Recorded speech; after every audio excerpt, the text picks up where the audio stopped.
Well, today is Wednesday, and just sitting outside relaxing, just listening to the breeze, watching my cat murder chipmunks. Um, I had a lot of things that I did in the morning. I like to keep busy in the morning. Morning has become my favorite time of the day. So I like to wake up before the sun rises and, you know, do some prayer and meditation, have a cup of coffee, watch the sunrise, and then I go out, I feed the dog, I feed my chickens. Of course, the cats have to be fed the second I wake up. Um, and I get things done around here.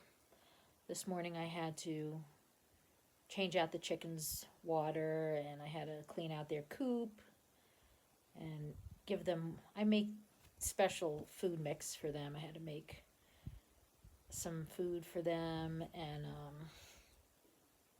I had to fertilize all the plants that were in the greenhouse, water the garden because monsoon is over.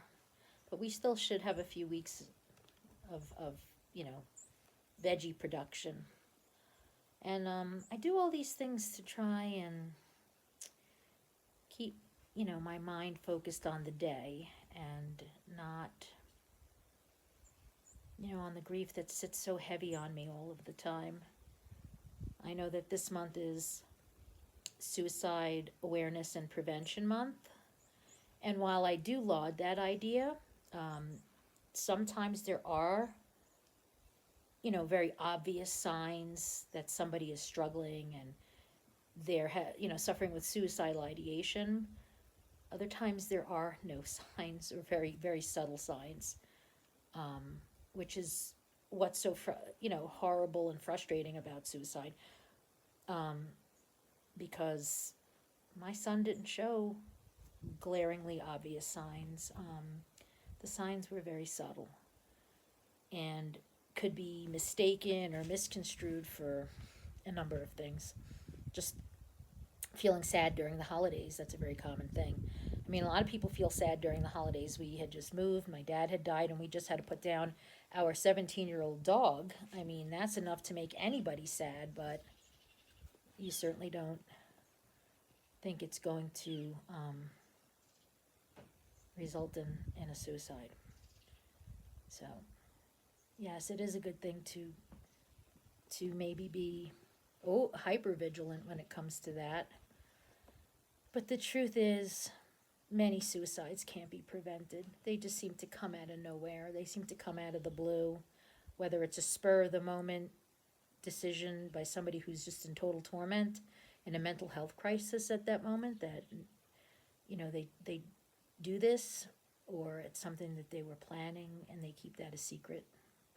So, and you can never know what's going on really inside somebody else's head, no matter how much you love them or how close you are to them or how well you think that you know them.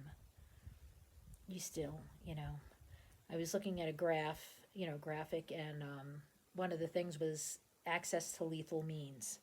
And while I agree with that, I definitely agree with that. A person that's bent on it, a rope is or a belt can be lethal means. Poison, bleach, anything can be lethal means. Um, it's just what it is. So, yeah, I do think that suicide awareness and suicide prevention is an important, the month. It's important to keep this in mind. So, they said last year had the United States saw the highest suicide rates in history, over 50,000. That's just so awful. I mean, that's just so awful. There's just not really any words. And I try not to dwell. Um, as horrific as what my son did to himself and what I've gone through, I still know in my heart of hearts that he would not want me to be in torment. He would want me to be able to heal to whatever extent I can possibly heal from what's happened. And that's what I try to do every single day. Um, in the beginning, there's just no possibility of it. You have to get, if you can get through it. But in 4 months, it will be 2 years. Am I healed? No. Am I doing better than I was? Somewhat. I won't say totally, but somewhat. I'm, you know, moving in the right direction, I would think. So that's where I am today. And anybody else that's walking this journey of loss, whether it's suicide or any other way of loss, I feel you, and I'm praying for you, and I'm thinking of all the people out there that are grieving now. And I hope that you have a peaceful, beautiful day.